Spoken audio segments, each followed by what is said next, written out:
Hello. Good afternoon, everyone. Hope you're doing well. If you're new here, hi, I'm Miles. I do music stuff. Back in 2021, I keep saying 2001, so I'm going to do this like 8,000 times. Back in 2021, a buddy of mine asked me to participate in recording a song. He wanted me to play acoustic guitar on this track that he was working on. And he already had like a roster of like really great musicians on board, so of course I was going to say yes. He's got his studio set up in his downstairs of his house, but he had myself and the other musicians, excluding the drummer, up in the living room. And we had sort of a live room scenario, which was beneficial because we were able to make that direct eye contact communication while tracking the song itself. And it was cool because this session I was playing with some people that I'd worked with in the past, but then I also got to meet some new people, including a guitar player by the name of Nico Sofiato. He was on an electric guitar for this song, so he had brought out his amp and his pedal board and was setting that stuff up, at least the amplifier, in a separate room where they had a microphone placed in front of it, the door shut, and he was setting all this stuff up in the live room with the rest of us. So at one point I'm in the kitchen with a handful of the other musicians on the track and like just friends and family that are around. And I hear from the other room what sounds like this haunting sort of pedal steel-esque sound coming from what I presume to be a guitar. So naturally I have to go and see what this sound is. And I came to discover that it was Nico playing his Telecaster, so I went over and checked out what kind of pedal board, like what his situation was, what was in his rig. And I remember there being a volume pedal that he was doing swells on, had a MXR tremolo pedal, and then he had this other pedal that's kind of been haunting the back of my mind for the longest time since that session, the Strymon Volante. Now, up to this point, my experience with Strymon pedals was next to none. Like, I just don't mess with Strymon pedals at all. That's like, what do you, no, hey, no, don't look over there. No, hey, the show is here. My eyes are right here. Focus. Up to this point, my experience with Strymon pedals was that I would see someone with something like a Blue Sky on their board, or I'd watch a demo from Vertex Pedals or whatever, and they would be talking about the wiring, the power supplies, programming the MIDI, and all this stuff, and my brain just goes, no thanks. Thank you for letting me know that this is not something I should engage with. I appreciate it. And when I first saw Nico with the Volante on his board, I'm looking at all the blinking lights and all the things, all the different knobs and switches, and I had that same feeling of like, that's too many things for a delay pedal.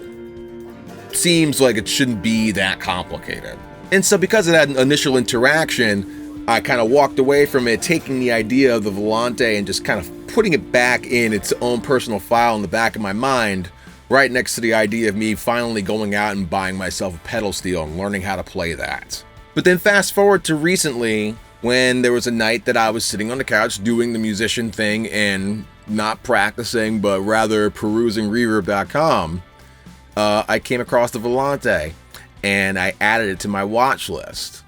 And if I can interject here for a moment, just a pro tip for you guys when you're shopping for equipment online, and I've had a number of students that didn't know that you could do this, but if you're shopping specifically on reverb.com and you find an item that you're interested in purchasing, but you find it's being sold by a store rather than an individual seller, add it to your watch list on your account, and then just wait, like, give it a day at the most.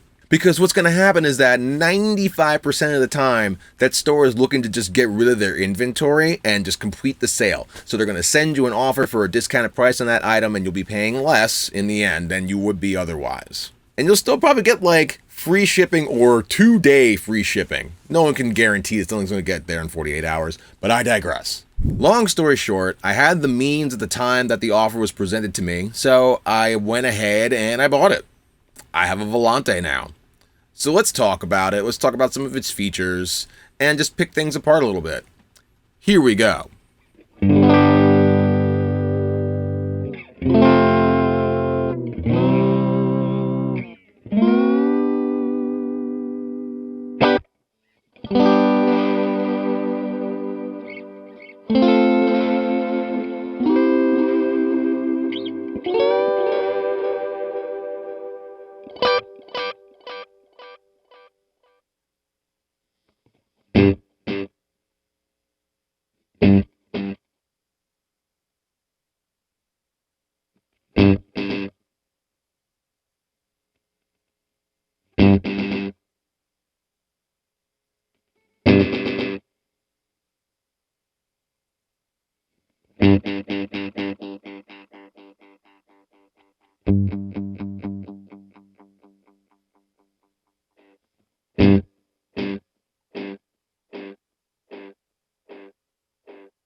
So for me, growing up, I had a lot of these instances where I would be listening to a piece of music and I'd hear the guitar player do something that I've never heard be done before, and would have this frantic thought in my head of, how is he doing that? Or for anyone who had the misfortune to be around me in real life when it would happen, I'd audibly say it out loud, which in this case was more often than not my dad. Or Dennis, Vernon Reed's guitar tech. By the way, I'm sorry, Dennis. I'm sorry that I sucked as a kid. I was always the one who was at the front barricade being like, Dennis, what's that yellow box? What does that do? What does that do? Or like screaming for a set list. Again, I'm so sorry. And what would happen is that once I found out what these devices were, these individual artists were using to make these unique sounds, I would find in my research in terms of getting one of my own that it was not that easy to get, because they were either a vintage piece of gear that's been discontinued, or they were super duper expensive. Like when I first learned about the Benson Echo Rack, in my mind I'm like, oh, okay, I have to go and get that. Where do I get that from? But if you look for one online, never mind getting an original unit. If you get one of the T-Rex brand recreations of the Benson Echo Rack, I believe those are like $2,100. Or trying to get my hands on a Maestro Echoplex. I believe those range from anywhere from like $800 to $2,000. And another factor with those two units specifically is that they're big boxes. They're big boxes full of physical moving parts. Parts that break down and eventually get to a place where that degradation doesn't sound nice anymore and they're not functioning anymore. And it's not necessarily the easiest thing to go out and get the components that you need. Like you can't just go out and get audio tape for a tape delay unit. Not to say that it's completely unavailable, but to get it, you have to throw down some serious money. There's a reason why we mostly don't record the tape anymore. And sure, you have manufacturers that will go out of their way to make recreations of these old units, like the T-Rex version of the Benson Echo Rack, and they'll put them in pedal form so that they're a little bit more friendly for your pedal board. For instance, something like the Space Echo from Boss. They have this version of it that fits way better on a pedal board than one of the other original units, but they also have another one that's kind of like middle of the road. The issue that you run into with the smaller form recreations of these old units, however, is that a lot of the features that existed on the originals have to be sacrificed for space and size with these smaller units, and things are digitized, and so some of the magic that the original stuff had is no longer really there. This is a great recreation, but it's not the same. There's definitely limitations to something like this in comparison to the bigger versions of the recreations, at least.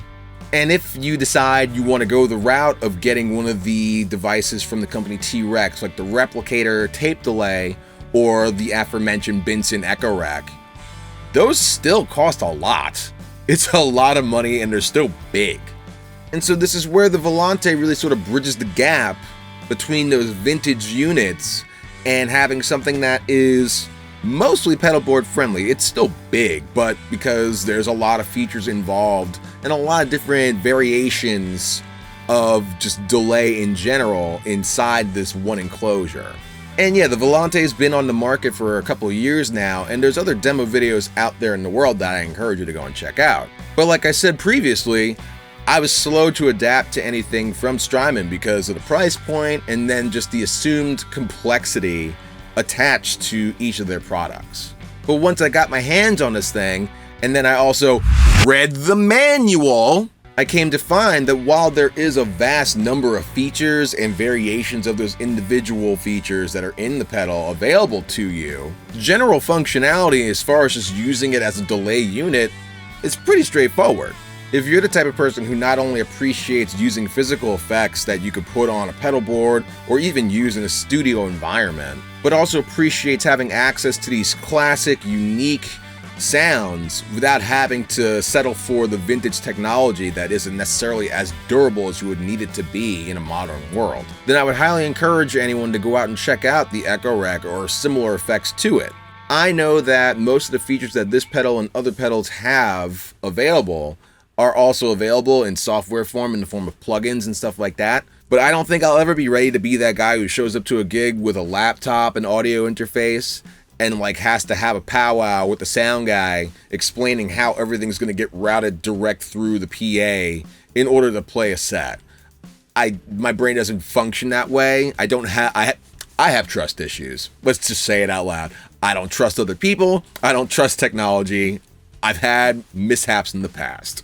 But I think there's also just something nice about having physical knobs to turn, switches to move, buttons to push, and having that affect your like actual sound in a room rather than it being something that you have to program within your DAW or something like that. I'm kind of bridging the gap between both worlds in different capacities, but I still love having pedals. And I have an affinity for people like David Gilmour, Jimmy Page, bands like Cigarettes After Sex, stuff like that has like this really like thick environment to it at times because of those old units like the Space Echo or the Benson Echo Rec, etc., etc. So if you have a similar taste to mine, then I would highly encourage you to go and check out the Volante. I don't think you'll be disappointed. That's all I got for you guys for today. I thank you so much for your time. I hope you found this video to be interesting and informative. And if you like what you saw and you haven't done it already, be sure to hit that like button and hit that subscribe button. Makes these videos more visible to more people, and it's free. And if you like what I'm doing here and you want to support more than just liking and subscribing, I'll leave a link down below in the description to my Patreon page where you can go over and see what perks are attached to your support over there. Shout out to my patrons for making these videos possible. Shout out to Nico for inspiring me to get my hands on a Volante. And shout out to all of you guys specifically that have been sticking with the channel for all this time. I recently posted on my community posts that I was in the hospital. Obviously, I'm out of the hospital now. I'm pretty much on the mend. I'm feeling way better than I was initially. And I just appreciate you guys reaching out, wishing me to get better soon. Very cool. So thank you for that. Thank you all so much. I will see you very soon in the next video. Stay safe. Keep playing. Peace.